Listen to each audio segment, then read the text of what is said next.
तो hello everyone, कैसे हैं आप सभी। उम्मीद करते हैं अच्छे होंगे, मस्त होंगे और स्वस्थ होंगे।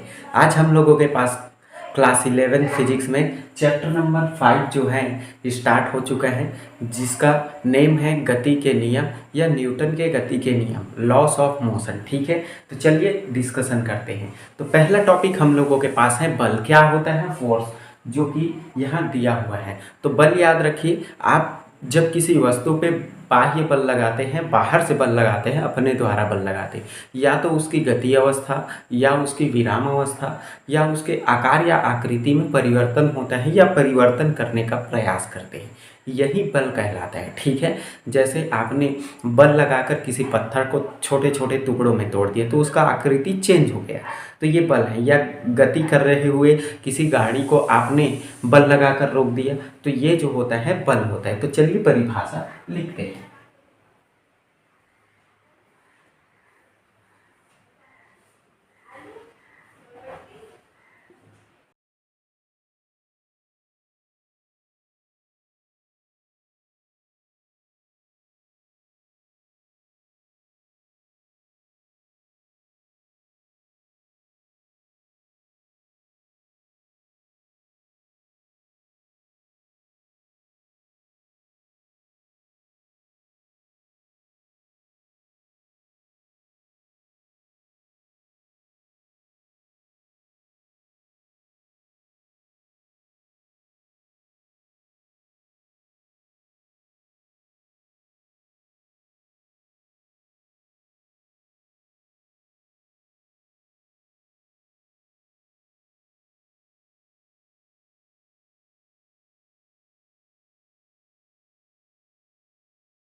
ठीक है, तो बल वह बाह्य कारक है जो किसी वस्तु की गति अवस्था, विराम अवस्था या आकार या आकृति में परिवर्तन कर देता है या करने का प्रयास करता है। ठीक है, तो ये कहलाता है बल। इसका गुण क्या क्या होता है ये आप मुझे बताएंगे। इसके बाद हम लोग चलते हैं जड़त्व में। ठीक है, तो जड़त्व हेडिंग लगाए।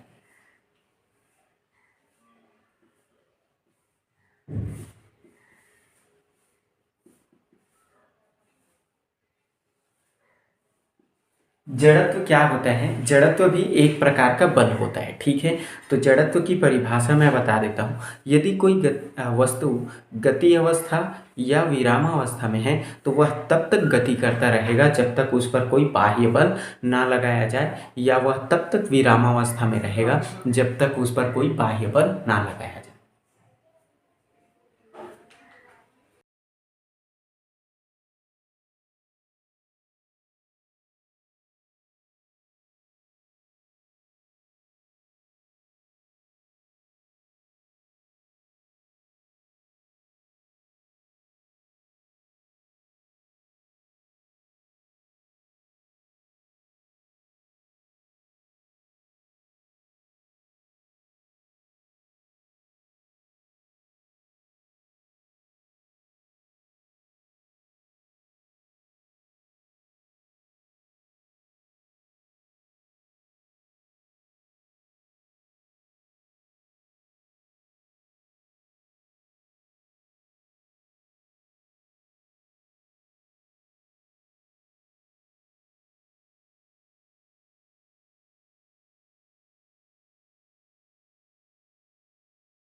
तो ये होता है हम लोगों के पास जड़त्व, जिसे इनर्शिया कहते हैं। ठीक है, इनर्शिया, यदि कोई वस्तु गति अवस्था में है या विराम अवस्था में है तो वह तब तक गति अवस्था या विराम अवस्था में रहेगा जब तक उस पर कोई बाह्य बल ना लगा दिया जाए। ये कहलाता है जड़त्व। ठीक है, और इसी को न्यूटन के गति का प्रथम नियम भी कहते हैं।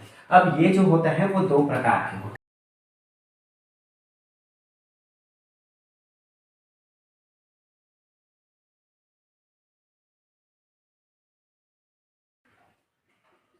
अब दो प्रकार के कौन कौन से होते हैं तो याद रखिएगा, पहला होता है गति का जड़त्व,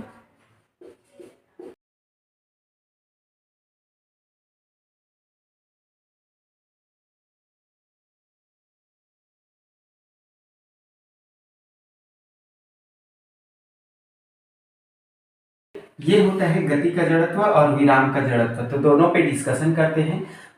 इससे पहले थोड़ा सा यहाँ एक चीज बचा है, बल बल का जो मात्रक होता है SI पद्धति में इसका मात्रक जो होता है वो आपके पास जो होता है न्यूटन होता है, ठीक है, याद रखिएगा। और इसका विमीय सूत्र जो होता है, विमीय सूत्र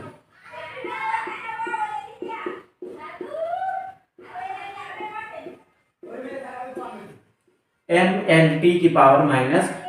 CGS में पूछा जाए तो CGS में इसका मात्रक जो होता है वो डाइन, CGS में डाइन होता है बल का मात्रक। तो चलिए ये नोट करिए, फिर आगे बढ़ते हैं।